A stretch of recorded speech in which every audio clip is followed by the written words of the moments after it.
Okay, so today we're going to learn more Tanya and hopefully finish chapter 24.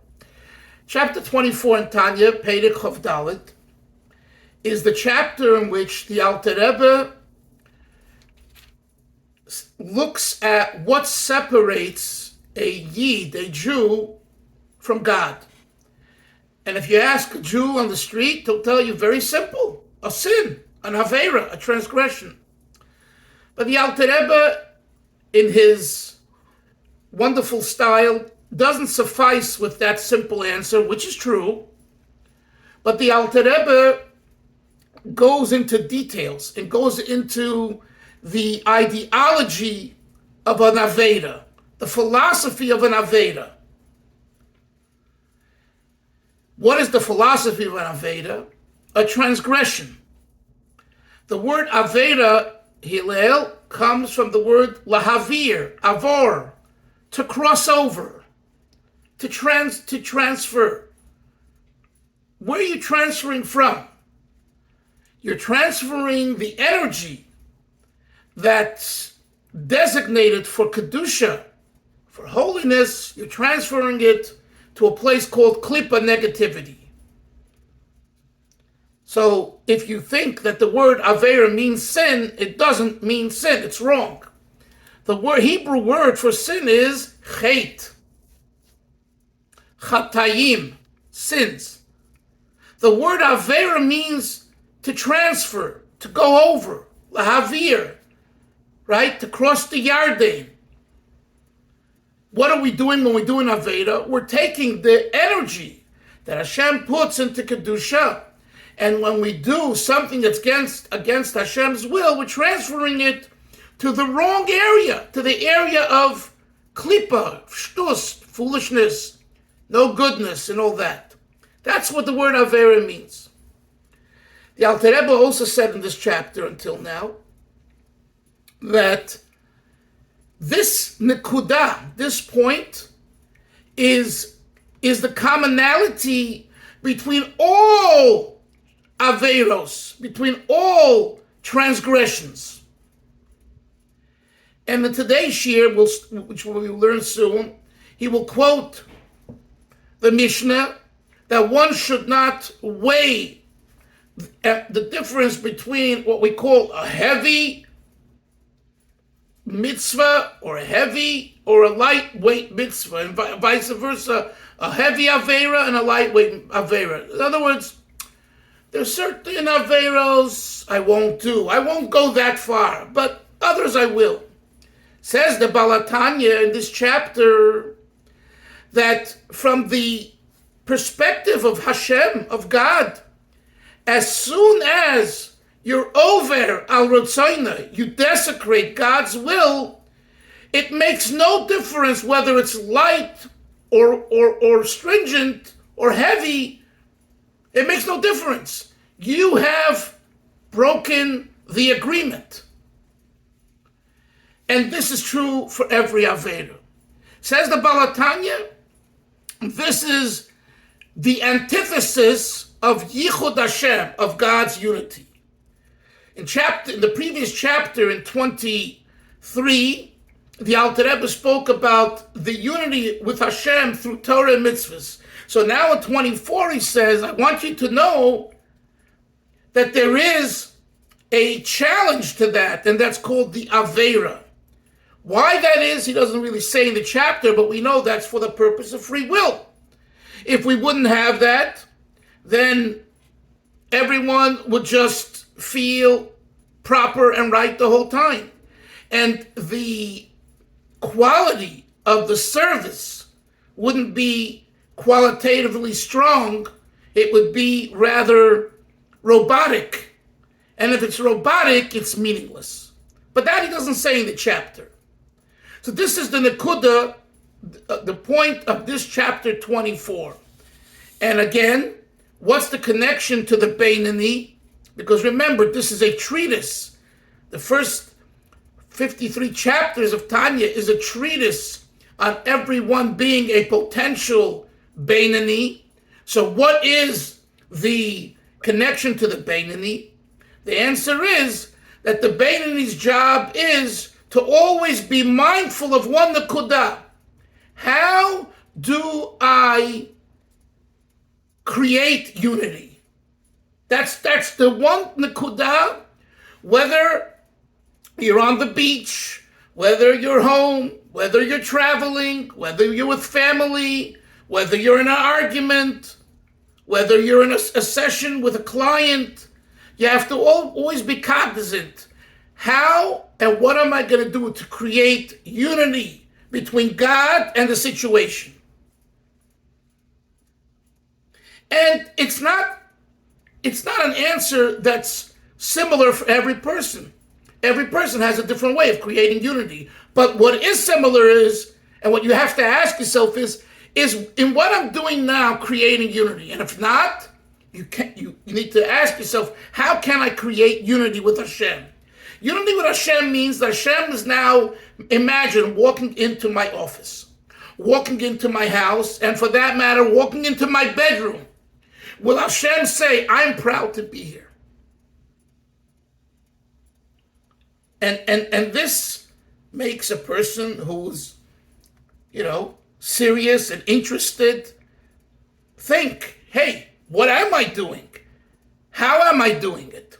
So this is what the Alter Rebbe is building up over in these chapters, that the Beinoni, who is not a tzaddik, who hasn't eliminated his Yetzer Hara, his evil inclination, his nefesh habamis, his natural desire for indulgences.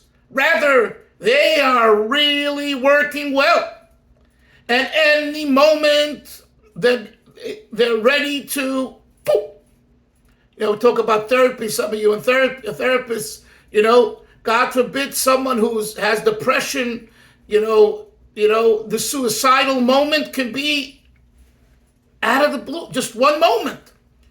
I'm not saying it's always that way, and again, I'm not trained in that field, but from what I know is that it can just come on you. So yeah, I will echo that. You will echo that, and I was once conducting a supervision group for other therapists, and one day one of the members said to us she wasn't going to be there the next month. She was going to Paris, so everybody kind of chided her and ooh la la, and it turned out that the whole room of therapists, nobody picked up on it, but her plan was to go commit suicide there. And she did probably, right? Yeah, and she did, yeah. Yeah. After the heartbreaking. Yeah. So, I'm using that as an example, and it's, I wouldn't say a bad example, but it's an example it's a very, deep example, and as we say, it's a bitter pill, you need to take a pill, but sometimes a pill is bitter, so it's an example that's bitter, but it makes the point, I think, that what the Alter Rebbe is saying here, that the Beinoni seeks and needs to be on guard every moment. No one can trust himself. No one. And we've seen this. And we see it. No one can trust himself. Does that mean to say that you should suspect everyone? No. There are people to suspect, are situations to suspect, but nevertheless, you have to be on guard. And if you see a deviance to the right or the left, you have to yourself, ask yourself, what's going on?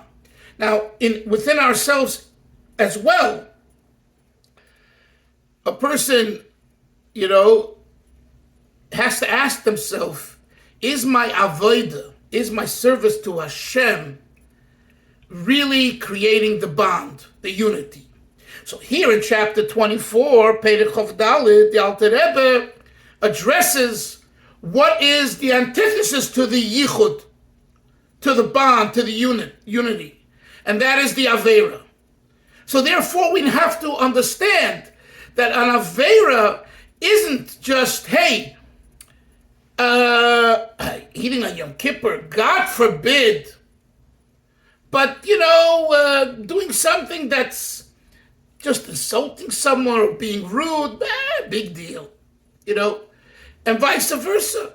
Some people make a big deal of just the menschlich, the human type of averos and mitzvahs, and the grandiose ones, they say, leave that for the holy rollers, for the holy people. It's not my department. That's also wrong. Yeah, it's easier to write the check than to schlep the chairs in the shul. The shul needs a check. But the shul also needs chairs to sit on. Because if you have a check with money to buy chairs, and you bought the chairs, and no one's willing to schlep the chairs. And why do I mention chairs? Because this Shabbos, I was in Boca Raton for Shabbos by my daughter. And usually I go to the big shul called BRS, Boca Raton Synagogue. Rabbi Ephraim Goldberg is the rabbi. It's a very famous worldwide or nationwide modern Orthodox. I don't think today it's modern Orthodox anymore. But and it's large and has, anyway, he controls that whole area. So my son-in-law told me that there's a minyan a few minutes closer in a house, and the BRS considers it a breakaway. It was a COVID minyan, and they continued it. And they rent a house. They converted the inside into a large area. So I'm always inquisitive. I'm always interested. So I said, I'm going to go there. And I had to say Tillim anyways. It was Shabbos Mevorchim. So I finished the whole Tillim and whatever else I was doing. They start. So when I came in, I got in through a side door, which was supposed to be closed, but to my luck, Baruch Hashem, in 95 degrees, it was open side. It was beautifully cold, and no one was there. So it was a pleasure sitting and saying Tillim. And then the Manayil Gashmi, he introduces us. He's not the Gabbai, he's Manayil. He sets up, and he cleans up, and he makes sure. And it happens to be that his father, who just passed on in Williamsburg, was a Lubavitcher. And my daughter, who's a recreational therapist in a nursing home in the Williamsburg nursing home, she took care of his father. So we schmoozed. We had a lot to schmooze about. And then I saw him go into action. And I said, "What time do you daven?" We start 9:40. I never heard of a shul starting 20 to 10. It's 9:30, a quarter to, no. 9:40 is that's Ashkenaz, Nusach Ashkenaz. So, and when do you finish? Well, on normal Shabbos, we finish 11 o'clock. Today, we'll finish probably 11:10, because it's double Parsha and Shabbos Mevorchim. So we have Birchas HaChodesh. And lo and behold, then he said, look at the curtain. And the curtain says, make davening great again. The Paraychas. It's on the make davening great again. I said, that's pretty interesting. He says, yes. You know why? There's no talking in the shul. And he shows, we have a room there with a double glass door that closes. You go in there and take a look at that room. I go in there and there's an open cabinet with 30 different bottles of the best kind of scotch that you want and bourbon. He says, this is not the smoking room. This is the schmoozing and drinking room. So if you want to schmooze, you go there. You want to drink, you go there. But here we daven. And guess what? I was there for that minyan. There was no talking. There was, and one or two young guys came in with their kids and they sat down right next to me. They were trying to talk. Someone behind them, shh, shh. They kept quiet, and they got up, and they went somewhere else. I saw it. So it's very interesting. Daven an hour and 20 minutes, all of everything. And then is the Kiddush.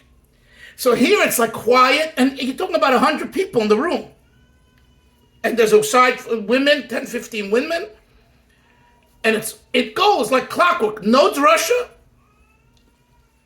No long singing. It's like no frills minyan. So if you want to get all the chiyuvim, which that's what I wanted to do, because, I wanted to daven quietly, and later, I got it, right? And after the minyan, the place becomes a chicken market. But what are they doing? They take away all the chairs, and they set up the tables, and they bring the food. And you got shont, and kishke, and kugel, and nuggets, and scotch, and one guy's in charge of pouring 30 cups of scotch. So I mentioned the chairs. I mentioned the chairs because here is a shul, and there's some very wealthy people. I think the person who's behind this, they say, is a billionaire, a frum guy. He hit the gavel at the stock market. I think he has a company that's public. Very wealthy man. I don't know who he is. But all the money in the world cannot get someone to set up the shul for the kiddush. So they all, and probably he, if he's there too, schlep the tables, put the tablecloths on, and make the kiddush happen. So I'm just saying that this idea of the Beinoni being on guard, of creating Yichud Hashem, is in every aspect, from one's carefulness of not transgressing to one's involvement in the mitzvah. The idea is to create the Yichud. In other words, no one's telling you to drink. You don't want to, don't drink. Say l'chaim or listen and shmooze a little bit and go home. You have to create the Yichud. You have to create the Yichud somehow. Let's learn inside now. So we're on page 60, and we are at the words, it's 6 lines from the bottom, 7 lines. Umashe pikuach nefesh. It's the last 2 words on the line. This is a rhetorical question of the Balatanya. Umashe pikuach nefesh doicheshar avedas. We have a rule in halacha that if something involves pikuach nefesh, risk of life, if your life is at risk, doicheshar avedas, it pushes aside all other transgressions. You're allowed to do an aveira to save your life. So what is the rhetorical question? What does that imply, Moshe? That implies that not all aveiros are a desecration of God's name, of the will of God. And the proof is that there's a time when you're allowed to desecrate for the sake of saving a life, saving your own life. That's the rhetorical question. The Alter Rebbe adds, v'gam yavar val yaroik, even, and then we also have another rule. Desecrate, lavor, be over, desecrate, go over the boundary from not doing the sin to doing the sin, v'al yaharog, but do not allow yourself to be killed, except for the 3 mitzvahs of Gilarei, Shvichas Damim, etc., the 3 mitzvahs. But in every barring those 3 mitzvahs, every other situation, you're not allowed to allow yourself to be killed and not do the Aveda, but you rather have to do the Aveda not to be killed. So the Alter Rebbe's question is, so what do we see from these 2 concepts? We see that there's a time when you can do an Avera. So if that's the case, not every Avera is a breach of God's will. That's his question. So again, he's bringing a Talmudic and halachic law, but he's looking at it from the philosophical perspective. If you say that an Avera, that each Avera, regardless of what the Avera is a breach of God's will, why wouldn't that apply, Hillel, to a situation when the Torah tells you to preach God's will? In other words, seemingly it's an oxymoron. You can't have it both ways. Are you breaching God's will or not breaching God's will? Halachically, we understand. Forget about halacha for a moment. But philosophically, that's why it's only a rhetorical question. Because on a halachic and Talmudic basic elementary level, it's not a question. There is an exception to the rule because you want to live. And the Torah says, "V'chai bohem," you should live with mitzvahs, not die for them. But we're talking philosophically, how do you justify the breach? The Oivei Ratzon Hashem. Isra, you follow? So the Alter Rebbe answers. Hainu kipirish Chazal. The Alter Rebbe says, I'll answer this rhetorical question of mine with another Talmudic quote, Avram. What does it say? Omre Torah, the Torah says, Chilel Olav, Shabbos Achas, desecrate one Shabbos, Kidei, so that Sheyishmer Shabbos Harboy, so that you will guard, you will keep many Shabboses. There is a law that if there is a situation where you need to desecrate Shabbos, and by doing so, you won't desecrate any other Shabbos in the future, the law says you're allowed to. So the Alter Rebbe says, "V'loi mishum kalas or avedas v'chumra."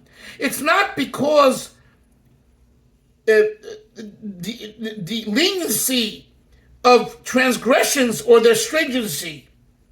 In other words, look at this law. Chilel Shabbos achas k'dei lishmor Shabbos is harbe. So in other words, it's not that you're allowed to desecrate Shabbos because of something outside of Shabbos. No, Shabbos itself permits you to desecrate it. So in other words, it is the will of God. You understand? Here's his point. What the Alter Rebbe is saying. When Hashem tells you to save your life and not allow yourself to be killed, right? Even though you're desecrating on the outside, you're breaching the will of God. The answer is you're not breaching the will of God. That's the will of God at that time. In other words, just like one Shabbos, desecrating one Shabbos for many Shabboses, it's not that you're not keeping Shabbos. You are keeping Shabbos. But in this situation, it's through desecrating this one Shabbos. What do you want to say, Isser? Well, I had a question, and it's not really on the content, but on the form. This is one of the few times I think I've seen Chazal used as an abbreviation instead of Razal. And you mean in Tanya or just in general in Torah literature? No, in general, people refer to Chazal as Chazal, but in Chabad literature, it's typically Razal. And I'm wondering if there's any meaning to the fact that here he uses the Rosh Hashanah of Chazal, Chachamim. Very good, very good. For that, I'll have to consult the Rebbe's father, Rabbi Yitzchak Schneerson. He is his interpretation, analysis of Torah and Chassidus and Kabbalah is online of that. So the answer is I don't know, but B'li Neder, when I get back and I have some Sfarim, or I can look it up online, I'll try to see. But it's a good deal. But it's not a deal that, or the Rebbe and his father, the Rebbe following his father's steps would make such diukim. So it's a good deal, but I don't know. So I hope I can come back with you with an answer. But going back to the Nekuda, now we're going on. I'm skipping the brackets. Just want to make the flow clearer, and let's go to page Lamed Aleph. Elo shalachar ma'aseh. After you do, yes. Before you go on, I was trying to fathom what the brackets was saying. It seemed like a fascinating point. So could we look Okay, fine. If you'd like to, we'll do that. Teda. The Alter Rebbe brings a proof to his argument. What is his argument, Hillel? You have to know what his position is. His position is that the leniency and the stringency of Averos, that there's some are stringent, some are more lenient, is not demonstrative of an Avera not being an Avera. An Avera is always an Avera. That's his theme here in Tanya. And the fact that Pikuach Nefesh is Deicha Shabbos, that's because the Avera itself in that situation is not an Avera. Not because an Avera is not important sometimes. That's his position, and he brings proof to that. Teida. Shabbos Chabura Shkulu Kavoy Dezorah. Chazal tell us, the sages tell us, that Shabbos is as stringent and equal to idolatry. Not keeping Shabbos is like worshiping an idol. That's the Chazal. Regarding what? Le'inyan shchitas mumar ledover echad. Okay. There is a concept in halacha, and he says, B'yaridei siman beis. If someone is a mumar, a mumar means someone who intentionally seeks to do the Avera. He says, I don't care about you, God, and I'm doing this. He seeks to enrage God. He knows what he's doing. There is what we call, Hillel, a mumar liti'odom. There's a mumar, someone who's rebellious. Mumar means rebellious, Avram. Liti'odom, for taiva, for pleasure and indulgence. It's not that he wants to get God mad. He just says, I want to be an indulgent animal. That's it. I love you, God, but you got to let me to indulge. A mumar lahachis, a mumar means someone who's rebellious, lahachis, to anger God. That's a whole different degree. So, regarding shchita, whether the shchita, someone it's a kosher shchita, if you're a mumar lahachis, the halacha is your shchita is no good. In other words, if there's an area in your life in which you're a mumar lahachis, you're a rebellious with anger towards God, even if you're shechting with all the halachic technicalities, you're not allowed to eat from that shechita. Okay, that's a halacha. It's in Yoreh Deah, in the laws of kosher. What is the Alter Rebbe saying? If someone desecrates Shabbos with that feeling, it invalidates. He's invalid. His shchitas later is invalid because it's like idolatry. So therefore, Mashen came. Look, conversely, it hasn't finished yet the note. B'mumar l'gilui aroyis. This does not apply to someone who is a mumar for inappropriate sexual relations, whatever gili aroyis. Halachically, and again, we would have to study those halachas, why it is that way. It doesn't apply to someone who says to God, I'm going to show you that I don't care about you and I'm going to live and have relations with whoever I want. So the Alter Rebbe is saying that, and look at the next line, nevertheless, pikuach nefesh doiche Shabbos, v'loi gila aroyes. Pikuach nefesh is doiche Shabbos, right? If your life is in danger, you could desecrate Shabbos. But what if it involves gili aroyes, inappropriate relations of aroyes, of shamefulness that are forbidden? Halachically, you're not allowed to do it. So what do we see? We see that there's only one instance, that's the point, that there's a situation, Hillel, where pikuach nefesh is doiche Shabbos. So therefore, this is just a proof. This is a proof that the differences between stringent averos and lightweight averos doesn't change the essential credo that an avera is an avera. That's what he's trying to bring over here. Ela d'gzeiras hakosafu. The exception of pikuach nefesh. Right, and so why? And he ends the brackets. El d'gzeiras hakosafi. It's a decree. It's a gzeira. It's a decree of the verse. God says that's the way it is. I don't. There's a lot more that you could get into in this brackets, but that's why I wanted to really go over it. But you asked me, so let's go. What time is it? I don't know. What time is it? It's 3:17. 3:17. Okay. Well. Yesh Omrim. So we will continue tomorrow, and with Hashem's help, hopefully finish tomorrow the chapter. Anyway, have a great day, Chevra. Sei gesund, stay cool, and we'll be in touch. Yeah, what? Stay cool everywhere. Yeah, believe me, we had a whole fiasco with the air conditioner, but we took care of it. Baruch Hashem. Hashem helped. Sei gesund. Take care. Bye. Bye.